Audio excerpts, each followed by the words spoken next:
Hey, hey, hey, good evening, everybody. It's Dr. Lisa. I am your host for Happy Hour with Dr. Lisa. That's me. And I am so glad to be here. I've been waiting a whole week to do this podcast. I'm really excited about this topic. And I'm excited because it is a popular one.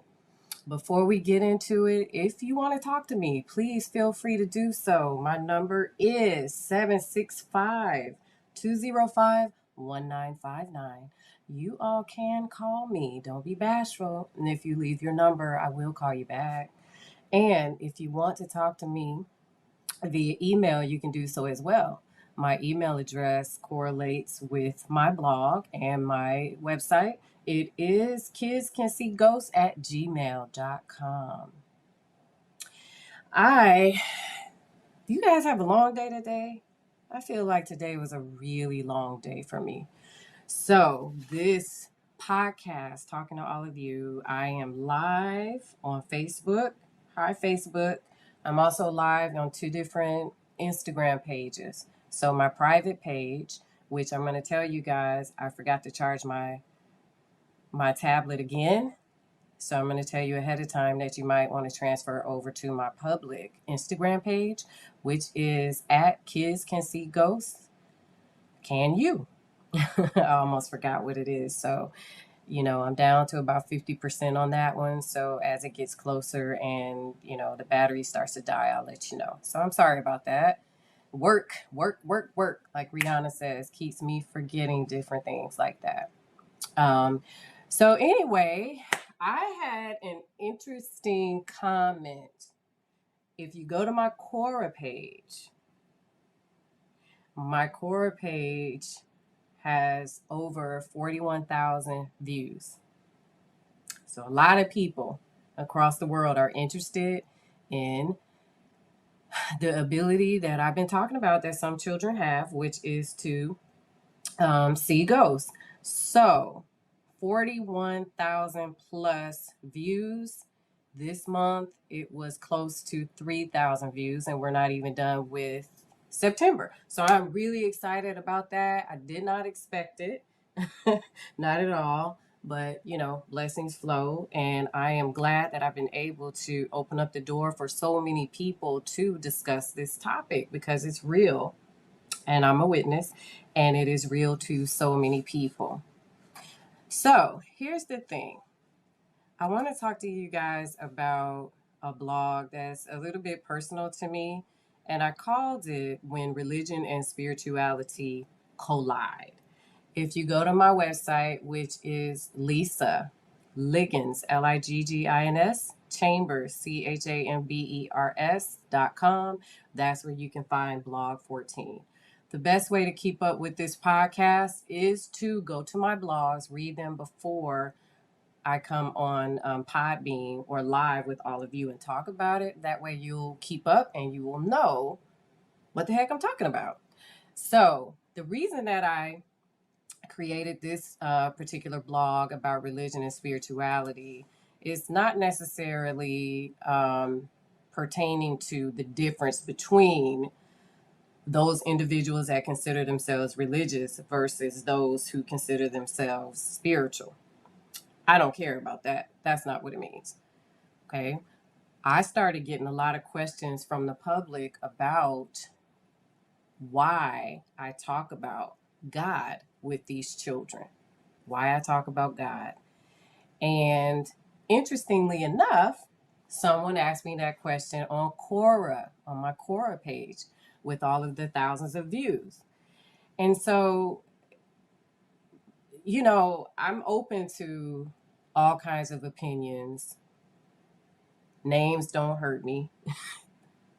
I've been called names by kids for so many years that I'm probably kind of, immune to that one. But when you're disrespectful, that's totally different. Now, I can accept the questions in the comments, but disrespect is different. I don't pride myself on disrespecting anyone, and I don't have to take it either. So I'm going to tell you a question that this person asked me yesterday, and I also blocked that person. And I blocked that person because of the disrespect that was sent to me. in this question, but it's a legitimate question. And it is one that prompted me to write Blog 14. And the question or the comment was, stop telling people that all they have to do is pray to get rid of demons. There is more to it than just telling people to pray. And if you've never, I guess, been possessed or had a demon around you, then you don't know what you're talking about, right? And it wasn't said that gracefully. And I don't get that too often from people. Most people just talk to me. We talk about it because remember, I like to talk to people and we can have conversations even when we disagree. That wasn't a question that I disagreed with.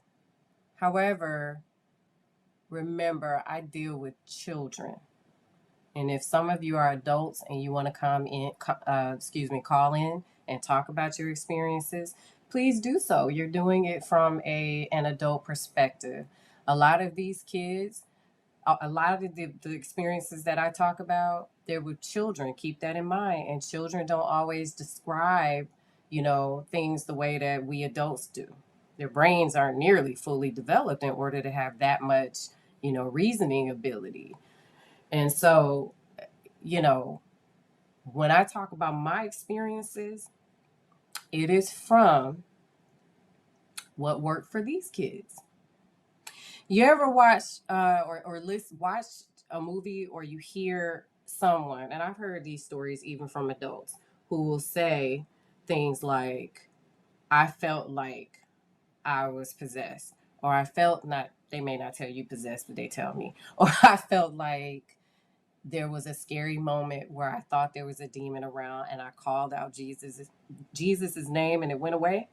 I've heard that many times, even when I was a kid. That's what it's like. Okay.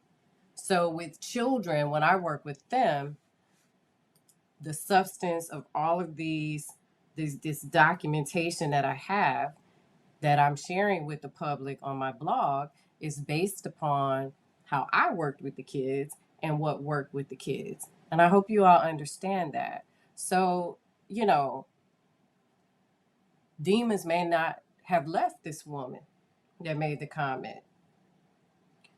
I don't know her, so I don't know why they didn't leave. But what I do know, without a shadow of a doubt, is what worked for these kids. So let's tie that into the blog. I was very clear in this blog that I don't care is the first part of it, because I don't care what kind of organized religion you practice. I don't care if you believe in spirituality. I don't care if you believe in God or not. Most people that believe in God know that Satan is real as well. There are people who talk to me who worship Satan. And that's okay, because our job is not to judge people, right? Right? Right? We don't judge people.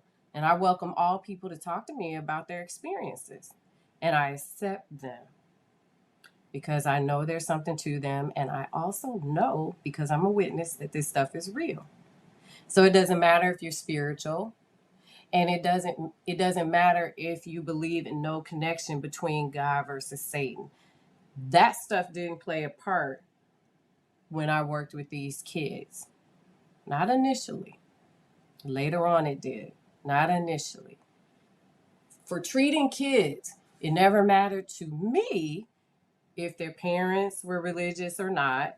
It didn't matter to me if the kids were religious or not. We had to try to figure out, or I did, how to help these kids despite their religious background. So when I say they collide, what I mean is exactly what this woman said to me. She is mixing the experiences that I had versus what happened to her and what didn't work. Now, I don't know why prayer didn't work for her or why calling out God's name didn't work for her. A lot of times, people that are, and I'm not talking about little bitty kids, that's different. Some people are asking questions such as, how do I get a, How do I play with demons, or how do I get them to talk to me, or how do I summon them? That's a popular one. I probably get that question every other day about summoning demons. So some people really get into that because they think talking to any ghost or talking to any demon is okay. Now, it's not, and you got to be careful with that stuff because sometimes when you tap into, and I say this all the time, you tap into things you don't understand, sometimes they don't leave. Maybe that's what happened to this lady. I don't know. But it is a popular question. So when I wrote this blog, it was almost out of frustration. If you read the blog, and remember, I'm human, because none of that mattered when I worked with these kids. None of it. The goal was to figure out what worked because I was dealing with kids that can see ghosts, not to mention they were having symptoms of mental health as a result of seeing ghosts, right? As a result of seeing it, seeing ghosts, they were having symptoms of mental health. So for example, if kids were seeing a spirit in the kitchen when they walked into the kitchen at night, wouldn't you be scared? Wouldn't you be scared? I would be if I walked into well, probably not now, but when I was younger, a little kid, I probably would have been scared. If I had walked into my kitchen and saw a clear figure in the room, or maybe a dark shadow. So I just had a little kid, for example, just this week. What's today? Wednesday, Monday. Talk about, and I quote, "Oh, I see dark shadows all the time." And I went, ding, ding, ding, ding, ding, ding. Here we go. I'm not going to tell you about that yet. I'm going to write about it. And this little one said, I'm afraid. There are dark shadows. I'm afraid. I'm scared. I don't know what to do. I see dark shadows. And they show me that my mother is dead. That's what a little kid said to me on Monday. They tell me that my mother is dead. My mother's not dead. She picks me up from school. But they tell me these things. So if you're a little bitty kid, especially under 8 years old, and there are these dark shadows and other things happening to you, and you're telling adults about it, and no one believes you, don't you think that would make them have symptoms of mental health? Yes, because it does. So in order to treat them, it didn't matter. I think my signal went out on my Instagram page. Let me try to fix that. Hold on, guys. I'm going to try to go live again on Instagram on my private page. So the connection went out. So these little kids get scared. Or here's another popular one. There are ghosts in my closet. There are ghosts in my closet. You ever been around I've heard kids say that and they couldn't see ghosts. They're just scared of the closet because it's dark. Sometimes my kids sleep with the lights on in the closet because they're scared of the dark closet. It's just a little kid thing, right? But on top of that, imagine them telling you there are ghosts that come out when my parents leave from my closet. Well, what do they look like? And they tell you what they look like and what they say and what they do and how they mess with the kids, and sometimes how they actually befriend the kids, and the kids are telling you, no, they're my friends. That's some of them. There are others who completely frighten children. Somebody put the picture of a ghost up. Yep. Some of them completely frighten children. And so Halloween is coming up. It's very real to some kids. And some of these spirits will actually change into some of the characters that these kids are afraid of. So, yeah, for a lot of them, it causes symptoms of mental illness, which is when their parents and their guardians start trying to have them see people like me. And then, what if we don't take them seriously? What if we push them away and we tell them, yeah, right, this stuff is not real. It's all in your head. those kind of things. So it does not matter, and I want you to repeat after me, it does not matter whether or not you believe in God. God had to be used to rid these nebulous children, I call them nebulous children, from the dark realities of what they were seeing. For example, they call demons dark angels, the younger kids, because they look like angels to some of them. They scare children. They drive children to take action. Some children who don't understand how to protect themselves. They make them do things that they don't want to do. And these kids are listening to them. Sometimes I look at the news like the rest of you.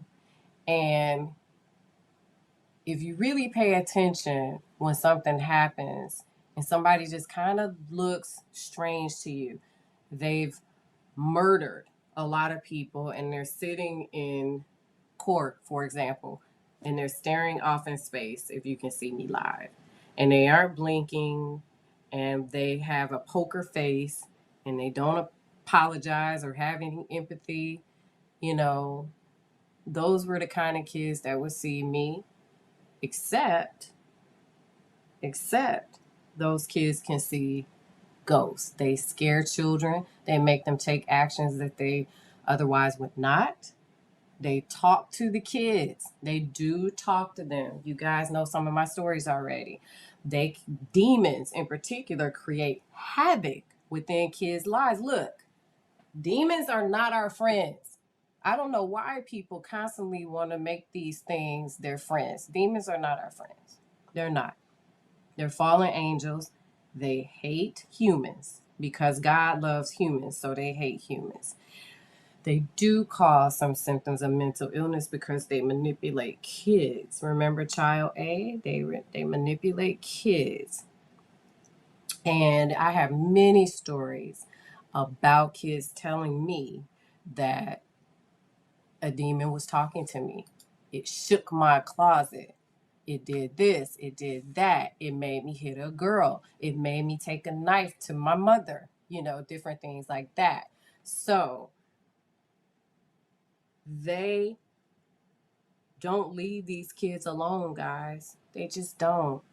What happened with the majority of my children is that they did not leave these kids alone until I taught the kids how to command them to go away in God's name.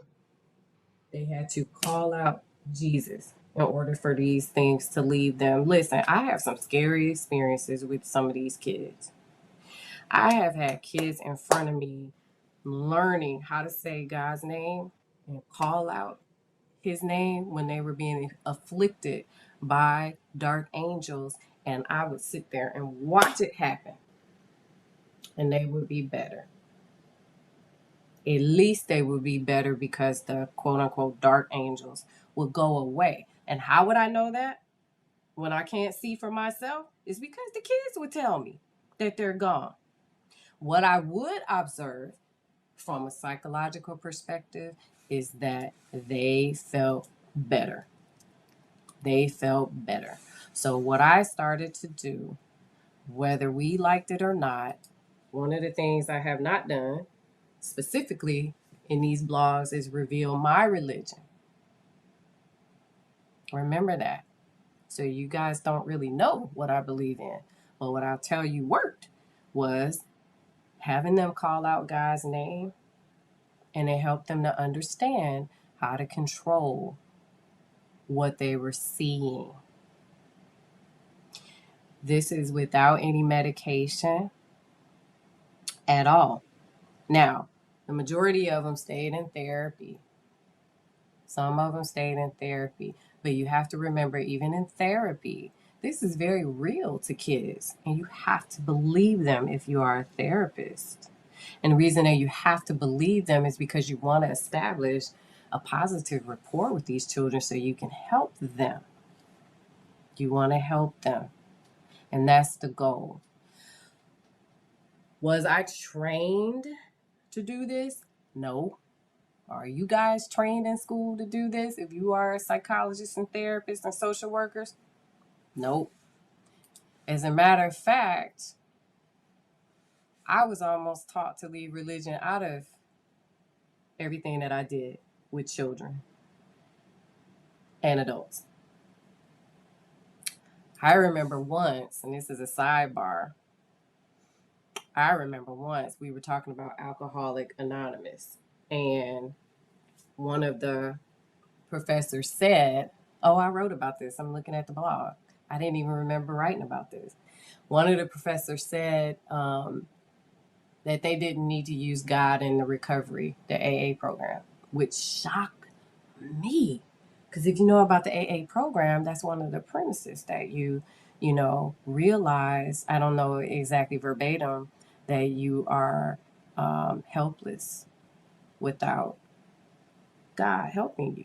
So I was pretty shocked. So that's showing you or telling you, if you're listening to me, that I was not raised in psychology to use God or the Bible. I wasn't taught that. And many professionals are not taught that. Over time, I told you my story many times. Over time, I learned that I had to do this. I had to start talking about God. I had to teach these kids sometimes how to pray. I had to teach their parents how to pray. We would pray together. We would, banish these dark angels from being around these kids, and the parents would start going home doing it because parents feel helpless too against these things, because a lot of parents could not see ghosts. There were some that did, but a lot of them couldn't. So imagine watching your kids suffer to you, and there's nothing you can do about it until you learn. So when they learned, they started to pray with their kids, around their kids. They started praying to, cleanse their house. Some of them would have Bibles. And I told you, I always kept one because it seemed like every other kid I was working with could see ghosts. And it happened for several years. What I started to study too was more about paranormal psychology, which is something that I was never interested in. Never, ever, ever, ever in school. It used to be scary to me. One of the ways that I started getting into it is because I always questioned mental illness and the correlation with spirituality. So when I started seeing all these kids, one of the things that I learned is that this is not new in psychology. Paranormal psychology is not new. Hence all of the movies that are out with psychologists and ghosts and all of the reality TV shows and, using psychologists to determine whether or not these people actually see ghosts or whether they're, faking symptoms or if they are, just victims of, mental illness. So a lot of reality shows have come out about that. So I started reading about, different events in relation to children. And if you just spend the time and just Google children that see ghosts, I didn't even get the name for the blog and the podcast and everything else I'm doing. I didn't even get it from Google. I just came up with it one day with some of my friends. And then I decided some of the pictures that you see on my blog, I pulled from just Google stock photos. And when they're not stock photos, I try to cite every last person's work on my page. And when you just Google, kids that see ghosts, first of all, Kanye West wrote a song about it, which makes me question what our man Kanye West could do, his ability. These people just don't come up with this stuff, guys. I always say, creative minds like Kanye's have more to it. Okay. And so I used to just this year, when I was bored, Google kids and ghosts, and thousands of research articles. If you look at scholarly articles on Google, it's all over It's all over. So it's not a new phenomena. And then if you go to just Google one day if you're bored, look up psychologists and ghosts, especially around Halloween. You'll see all kinds of articles about it. So it was pretty interesting to me. And so that takes me back to when I was a resident and a couple of times when just in my working environment years ago. I used to go up and down some of the psychiatric units. Um, and I remember one when I lived in Chicago. I still remember it like it was yesterday. If you've never been in one, um, it could be scary to certain people, even some physicians and psychologists and psychiatrists, because you're dealing with more severe cases of mental illness, and it can be scary. Excuse me, it can be scary anyway if you're not used to it. And I was a student back then, a student working toward, you know, my PhD, but then also after I got my PhD, I did it again for a little while. And if you go up and down the hallways, you'll see some people talking to something. And I can remember I used to go up and down the hallway just kind of thinking about that, like, who the heck are they talking to? And if you ask them, some of them will tell you what they see. And then it would be categorized as a hallucination or they're delusional or something psychiatric. So I used to, in Chicago, long time ago, because I'm old, you guys, you're supposed to reply and say, you don't look like it. Just kidding. Um, they are they are talking and stuff. And so I was just kind of like, wow, what's happening here? Who are they talking to? What's going on? And I think back to that and I put it in the blog because one of the diagnoses used to always bug me. One of them, schizophrenia, used to always bug me.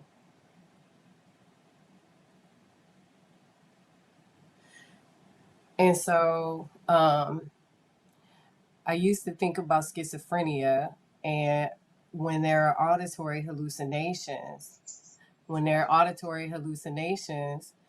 they're always of a male voice that's deep. And so I remember people that I work with would always say, not work with, but the clients that I would work with, that it sounds almost sometimes like a projected voice. And it would be really, really deep and almost scary sometimes. And sometimes it would be commanding and it would command them to do different things. So I'm just going to pause right there. Hi, you have a comment? Hi. You have a comment? You just want to join a video? You can stay. That's okay. You can stay, and if you have a comment, you can comment. Okay. I welcome everybody, or you can get out of it if you want to. Okay. So when I used to, I think I was a practicum student at one of the hospitals in Chicago, and I'm gonna turn the volume down on you. I was in Chicago and I was a practicum student. And a practicum student, you are about in your second year of your doctorate program and you get live training um, wherever your choice is to go. And mine was always the hospitals. So my first one was at the county hospital because I heard that if you um, a wise nurse told me that if you do a residency at a county hospital, you can work anywhere. So I decided to go to the county hospital. And let me tell you, I had the best psychiatrist that I was training under. I still love that man to this day, although I haven't seen him since. But he trained me so well. He was one of my favorite trainers in the world. And he still works at this hospital because I looked him up. So I was in the ER and We had a patient come in. There were two of them. One told the general practitioner that a demon was putting spiders. I think I put bugs in the blog, but it was spiders. Spiders all over her body, and they were especially crawling up, you know, up her arm. And sometimes when the general practitioners hear things like that, they automatically send them to the psychiatrist. And so that's where I came in. Of course, the psychiatrists, when they're training you, they'll send you to do their work in the ER. And that's what he did. And so this is patient number one. And I was listening to this lady. She was so sweet. I remember her. What she looked like. She had on her hospital gown, and she's laying in the bed, and she goes, "Nobody believes me, but there's a demon. He's he's making me feel like there's spiders on me." And I don't even know if I was 31 years old yet. So I was really brand new. I think I call 31 a baby in the field. And so I remember I was sitting there listening to her, and that young, I was thinking, yeah, she definitely has a delusional disorder or something, because I was so young in the brain and still training. And then she said, I sat next to her. She asked me to sit next to her, and I did. And she said, "You don't see these things crawling on me. Oh my God." And she was kind of, freaking out a little bit, like you would. I mean, a lot of you are scared of spiders, right? I hate spiders. I just think they're good to get the bugs, and that's about it. But they're out of control this season for some reason. And so imagine if you felt as if a spider was like crawling all over you.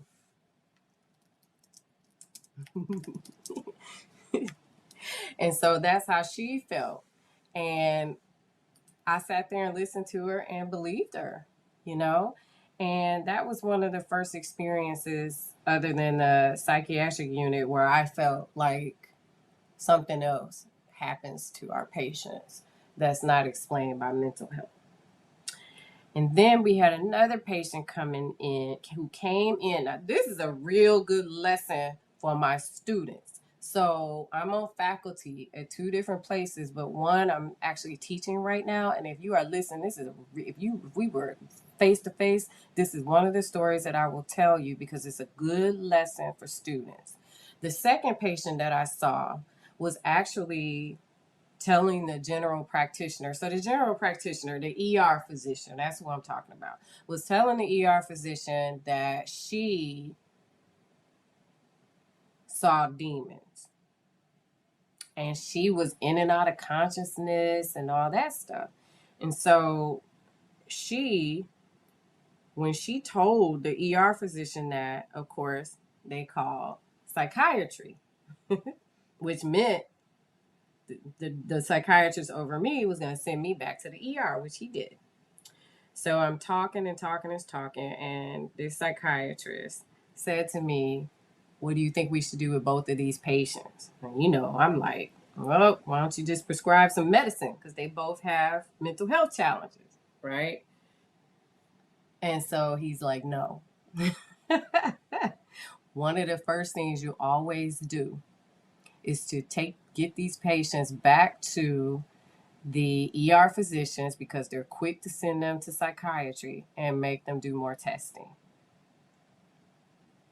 So I'm thinking that we have two patients, one saying bugs are crawling, both talk about demons, both seem delusional, both have hallucinations. So when you're a student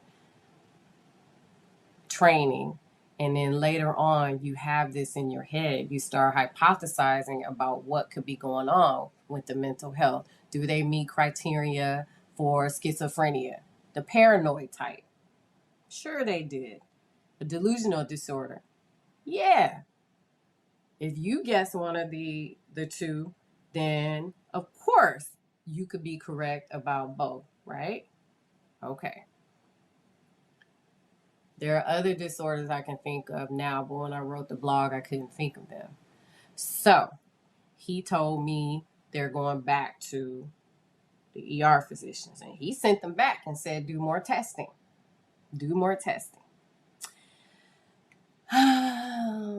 That is something that I remember to this day because he was very clear and he pointed at me. He said, if you are ever in a hospital and they tell you symptoms like this, but they have not had a full medical workup, you send them back to the physician and you tell the physician to scan their brains or whatever you need to do. Now, a psychiatrist, I get a lot of questions about the difference between what I do and a psychiatrist.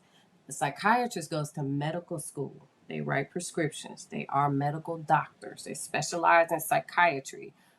Okay? The psychologist can write prescriptions in certain states, and Illinois is one of them, pending their license. Okay?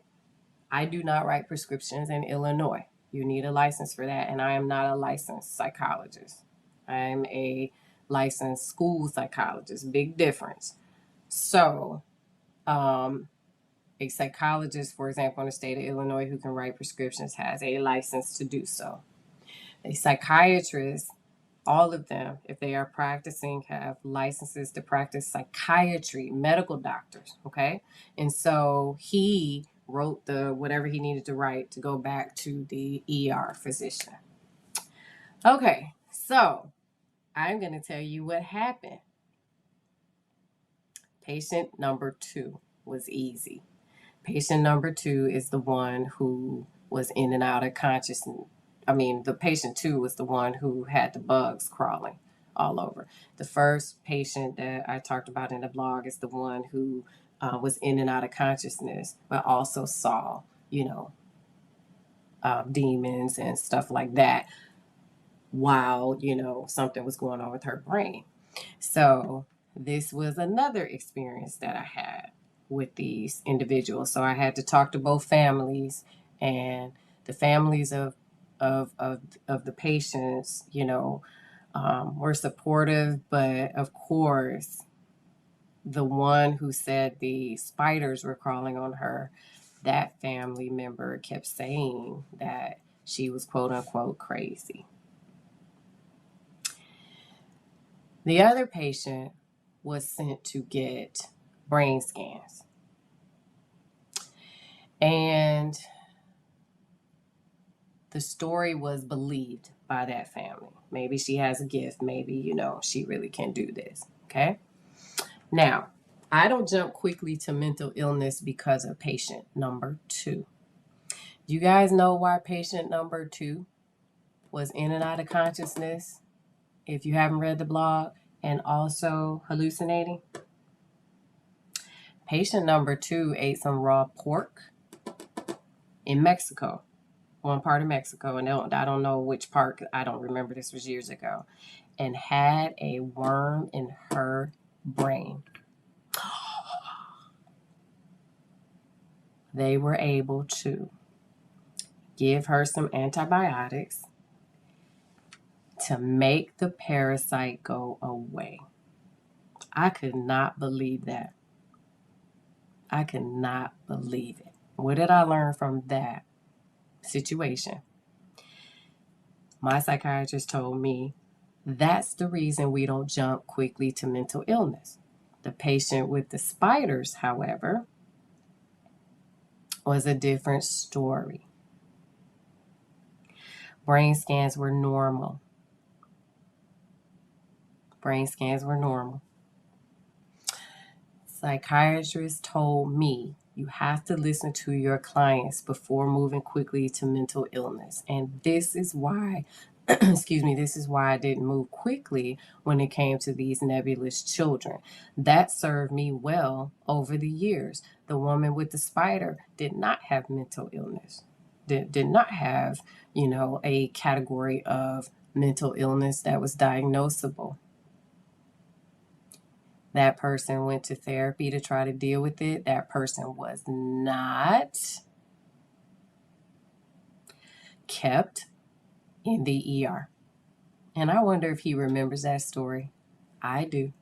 It served me well because over the years when a nebulous child and their family come to me, my first line of treatment is not to diagnose them, is to listen to them. At my private Instagram page is going to cut off, by the way. So you want to go over to my other Instagram page if you're on that one. I believe these kids.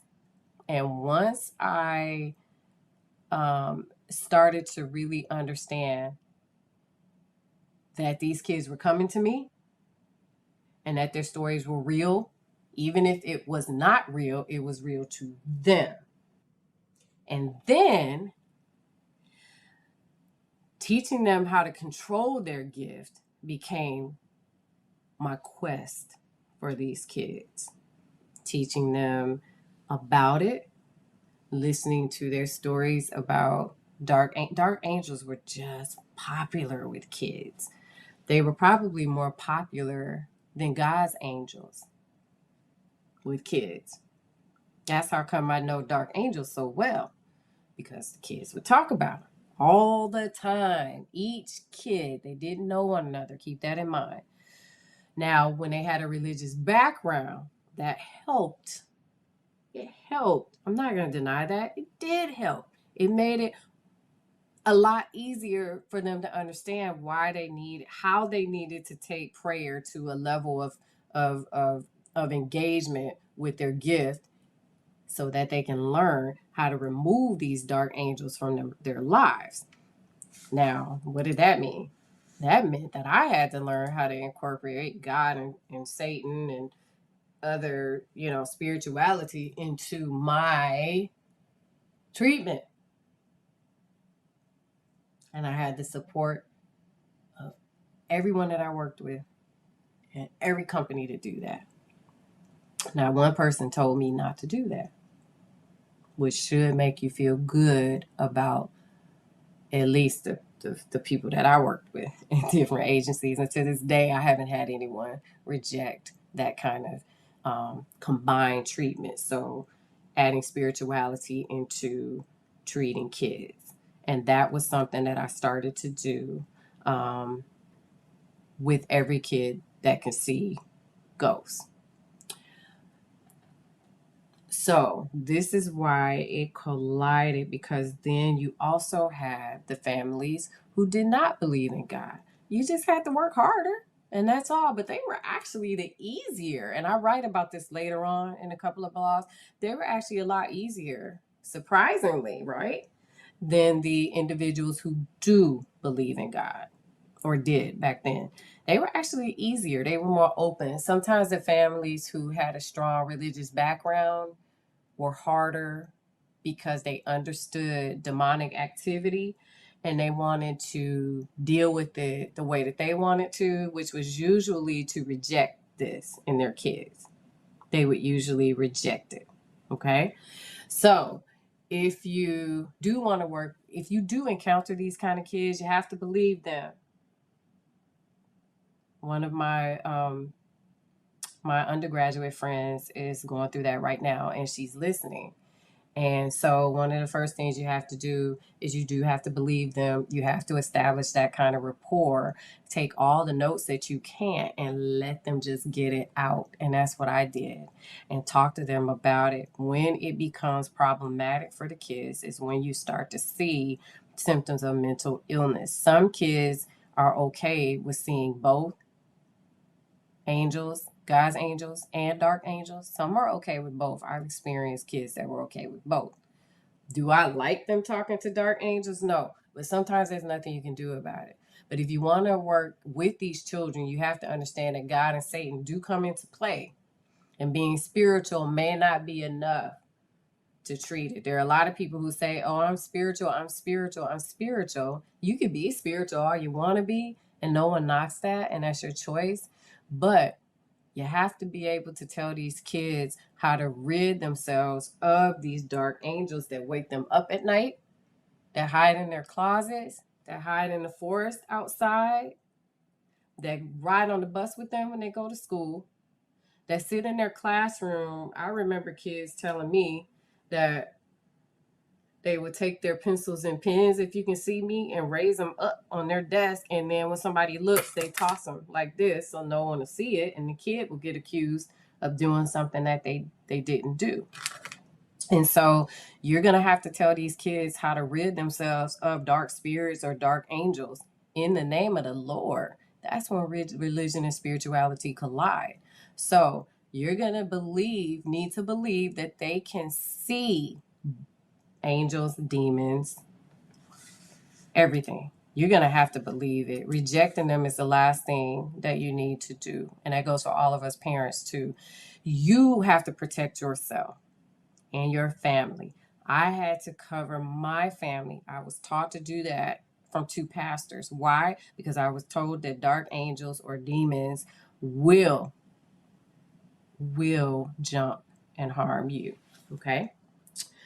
I also had to start praying for those children that I worked with, their families, but also my children. Dark angels will follow the kids. Well, they will follow you, but they will follow the kids into your offices. Sometimes kids just felt comfortable with me because they knew that I had cleansed my office, that I had prayed before they arrived, because I knew they were seeing dark angels, and you have the right to do that. You can pray, okay, before they come into your office. I do that to this day. I do that to this day. Actually, I need to do it. I haven't done that for this job that I work for now. So I need to do that. And you want to do that because there were plenty of kids who had so much anxiety when I moved into building 2, remember, from my job in St. Louis, that I had to start praying and keeping the Bible and cleansing it before the kids came in. And the kids tell me, or they used to tell me, that dark spirits follow you while you're helping them. So some would see dark angels behind me and tell me. And I'd be like, oh crap. Let me splash my water. That's coffee, so that doesn't work. Oh, hey, Chicago. You see my Chicago mug? Isn't it pretty? And so the other thing you have to do is you be aware that you might actually encounter supernatural events that's going to require you to start using God's name to rid them from you. And I've had that experience too. I talk about it on my blog, and I will continue to talk about it. Because actually, I don't know. Yeah, I'll tell you. Actually, I heard a whistle blow last time I did this blog in the room, and there's no one in here, not even my cat. So, I said, well, because I'm talking about these freaking dark angels, let me pray in my house. I'm in the basement. Let me pray. So you might encounter supernatural events too. Actually, I'm going to go out on a limb here and say, if you work with these kids, you will encounter one. I have many stories. And actually, I'm thinking about Friday writing a blog about all of the paranormal activity that I experienced while working with these kids. So I might actually do that. So you'll have to become, even if you don't want to, more grounded biblically if you work with these kids. Okay. The other thing is, I had to, now, mind you, I didn't know this was something I was going to do, 20 years ago, talk to you guys about nebulous children. But I'm doing it because I want I want to be a voice for them, and I want all of you to understand how to work with them, and that this is true. These are true stories. Every last one that I'm telling you, and that these are the stories of children, not my stories. These are stories of children. So whether you want to do this or not, you're going to have to become stronger in God and also biblically to protect yourself. So you got to learn more about God. You got to learn more about angels, and don't be afraid to read about demons. They want you to be scared of them. They know I'm not scared of them. They want you to be scared of them. Don't do that. Learn about demons, because I have to tell you, once you learn some of the names and you call them and tell them to go away, they don't like that. They like to be in secret. Remember earlier in this podcast, I said that demons typically will go away when parents come. If you go, here's a quick example. If you go on Quora and look at my Quora page, look at some of the comments and the people who have said on my page that their kids told them that they see ghosts, but then when they come in the room, their kids say the ghosts disappear. They go away. So look at that. And they're saying, you know, one father said to me, when I tell, and this was all on Quora, you guys can read it. When my kid says that to me, I tell her, basically, you're damn right. Tell them dad is going to get rid of them. And he said, and I go in there and I get rid of them. I can see ghosts. My kid can see ghosts. And all of them will talk about God. This was something that I didn't know years ago. I didn't know this. So I had to also learn about demons. And I used to think that we shouldn't learn about demons because they're demons, right? Negative, dark, and all that stuff. Yeah, that's what they are. They are negative and dark. But if you're going to work with these kids, you have to be able to understand them as well. And I learned that from a few pastors who told me, you need to start reading about demons and how they interact with humans and what they try to do to us and the things that they do to spark symptoms of mental illness, and why it's important for you to understand that when you work with these kids, because that's who the kids are dealing with. And I was like, whoa. Back then I was like, whoa, this is deep. You know, this is deep. It's not something I was trained to do, but for some reason it's my calling. So I know that you may not want to hear that. You know, some people don't believe in God. But here's the cool thing, though. If you don't believe in God, that's okay. And my podcast and my blog is not geared toward convincing anyone, because I don't do that. Convince anyone to believe in the things that I do. I use myself as an example sometimes, but I'm not going to tell you, you need to believe what I believe. That's not how I roll, and it's not something that I would do. But I am sorry. If you want to work, or you encounter a nebulous kid, or if you want to work with a nebulous kid, or you are getting ready to see one in treatment, this is how it's going to go. This is exactly how it's going to go. You're going to have to get more involved, even if it's just to protect yourself, in biblical practices. Now, here's the other thing. I didn't say it was easy. I never said anything about this is easy. It was not easy.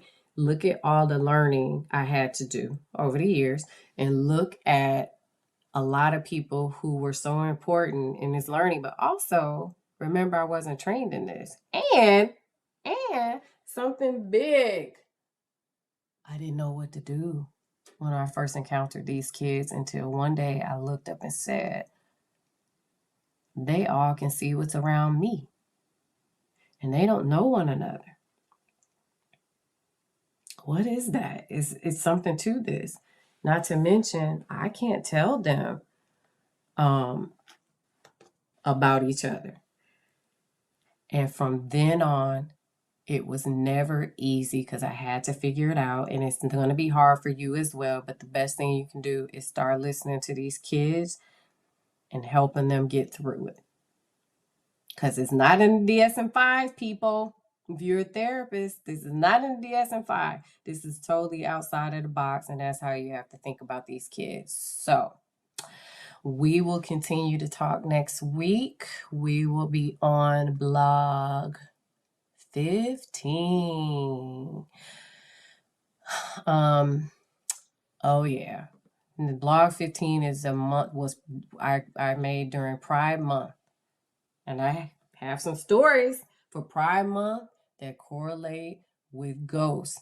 So this was dedicated to Pride Month because I would like to talk to you all about how serious this got for me with that experience. So I will see you all next week, or you'll listen to me next week, hopefully.